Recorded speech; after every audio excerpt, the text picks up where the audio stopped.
شروع اللہ کا نام لے کر جو بڑا مہربان نہایت رحم والا ہے۔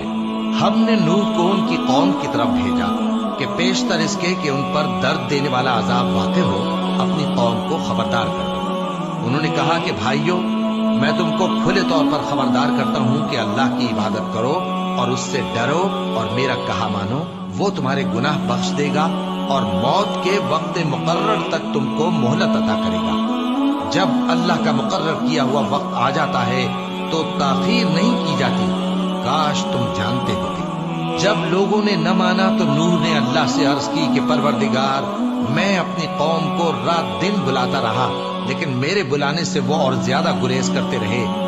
جب میں نے ان کو بلایا کہ توبہ کریں اور تو ان کو معاف فرمائے تو انہوں نے اپنے کانوں میں انگلیاں دے لی اور اپنے اوپر کپڑے اوڑھ لیے اور اڑ گئے اور خوب تکبر کرنے لگے۔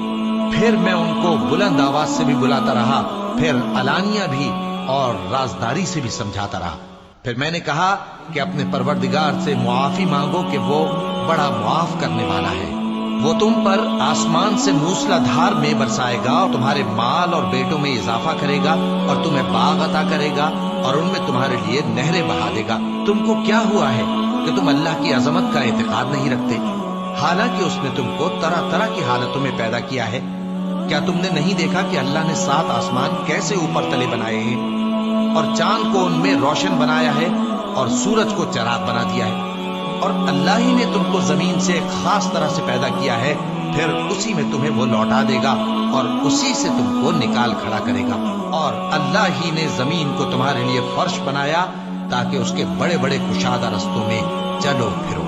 آخر میں نوح نے عرض کی کہ میرے پروردگار، یہ لوگ میرے کہنے پر نہیں چلے اور ایسوں کے تابع ہوئے ہیں جن کو ان کے مال اور اولاد نے نقصان کے سوا کچھ فائدہ نہ دیا، اور وہ بڑی بڑی چالیں چلے اور کہنے لگے کہ اپنے معبودوں کو ہرگز نہ چھوڑنا، اور ود اور سوا اور یغوث اور یعوق اور نصر کو کبھی نہ چھوڑنا۔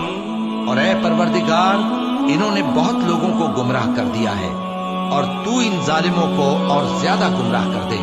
آخر وہ اپنے گناہوں کے سبب پہلے غرقاب کر دیے گئے، پھر آگ میں ڈال دیے گئے، تو انہوں نے اللہ کے سوا کسی کو اپنا مددگار نہ پایا۔ اور پھر نوح نے یہ دعا کی کہ میرے پروردگار، ان کافروں میں سے کسی کو زمین پر بستہ نہ رہنے دے، اگر تو ان کو رہنے دے گا تو یہ تیرے بندوں کو گمراہ کریں گے، اور ان سے جو اولاد ہوگی وہ بھی بدکار اور ناشکری ہوگی۔ اے میرے پروردگار، مجھ کو اور میرے ماں باپ کو اور جو ایمان لا کر میرے گھر میں آئے اس کو اور تمام ایمان والے مردوں اور ایمان والی عورتوں کو معاف فرما، اور ظالم لوگوں کے لیے اور زیادہ تباہی بڑھا۔